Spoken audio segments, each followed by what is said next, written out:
Good afternoon, everyone. Assalamu alaikum wa rahmatullahi wa barakatuh. I'm Shama Parveen. I'm your Urdu teacher. Today I'm going to teach the first chapter, परिंदे की फरियाद। मैं आपकी Urdu teacher हूँ और मैं आप लोग को पहला सबक पढ़ाने वाली हूँ जिसका नाम है परिंदे की फरियाद। परिंदा मीन्स पक्षी और फरियाद मीन्स दुहाई। तो एक परिंदे की फरियाद है, तो हम लोग स्टार्ट करते हैं। आता है याद मुझको गुजरा हुआ ज़माना, वह बाग की बहारें वह सबका चहचहाना। ये परिंदा जो है वो कैद है और उसको अपना गुजरा हुआ ज़माना याद आ रहा है। तो वो बोल रहा है कि आता है याद मुझको गुजरा हुआ ज़माना, वह बाग की बहारें वह सबका चहचहाना। वो अभी कैद है तो वो अपने गुजरे हुए ज़माने को याद कर रहा है। बोल रहा है मुझे आता है याद उस गुजरा हुआ ज़माना, वो बाग की बहारें वह सबका चहचहाना। आज़ादियाँ कहाँ वह अब अपने घोंसले की, अपनी खुशी से आना अपनी खुशी से जाना। बोल रहा है कि अब मुझको वैसे आज़ादी कहाँ है, अपने घोंसला जैसा मैं अपने घोंसले में आज़ाद रहता था। जब हमको मन करता था तब आते थे, जब मन करता था जाते थे। तो अब मुझको वो आज़ादी नहीं मिल रही है। लगती है चोट दिल पर, आता है याद जिस दम, शबनम के आंसुओं पर कलियों का मुस्कुराना। उसके दिल में चोट जब याद आता है तब उसके दिल में चोट लगती है। शबनम यानी कि शीत के आंसुओं पर कलियों का मुस्कुराना। जब शीत कलियों पर गिरती है तो कितना कली लोग खुश हो जाता है, मुस्कुराने लगता है, तो उसको वो याद आता है। वह प्यारी प्यारी सूरत, वह कामनी सी मूरत, आबाद जिसके दम से था मेरा आशियाना। वह प्यारी प्यारी सूरत, वह कामनी सी मूरत। कामनी के मीन्स होता है बहुत खूबसूरत। वो प्यारी प्यारी सूरत, वो कामनी सी मूरत यानी कि बहुत खूबसूरत। आबाद जिसके दम से था मेरा आशियाना है। वो अपनी अब याद कर रहा है कि वो प्यारी सी सूरत, कामनी सी मूरत, आबाद जिसके दम था मेरा आशियाना, जिसके दम से उसका आशियाना आबाद था।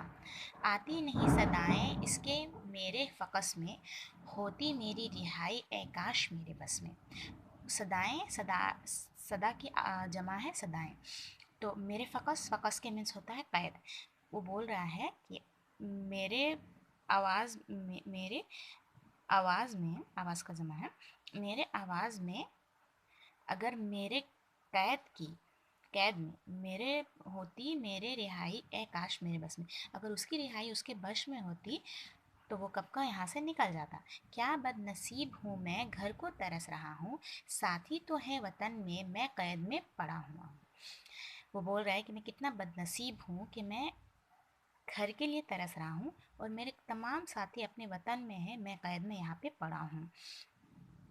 आती बहार कलियाँ फूलों की हंस रही है, मैं इस अंधेरे घर में किस्मत को रो रहा हूँ। इतना बहार अभी है, इतना जो हवाएं चल रही है, बहारें हैं बागानों में, तो वहाँ पे फूलें बहुत हंस रही है, मुस्कुरा रही है। उसके दोस्त लोग जो हैं वो घूम रहे हैं, फिर रहे हैं, और वो इस अंधेरे घर में यानी कि एक पिंजरे में वो कैद है। जिससे वतन छूटा है, जब से वतन छूटा है ये हाल हो गया है, दिल गम को खा रहा है, गम दिल को खा रहा है। जब से उसका वतन छूटा है ये हाल उसका हो गया है कि दिल गम को खा रहा है और गम दिल को खा रहा है। गाना उसे समझ कर खुश हो ना सुनने वाले, दुखे हुए दिलों की फरियाद ये सदा है। ये सिर्फ एक गाना नहीं है, ये उसके दिल की फरियाद है।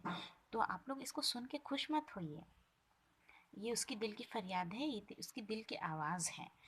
आज़ादी मुझको दे ओ कैद करने वाले, मैं बेज़ुबां हूँ कैदी तो छोड़ कर दुआ ले। वो बोलता है कि आज़ादी मुझको दो, वो कैद करने वाले जो हमको बंद किए हो वो हमको आज़ादी दो।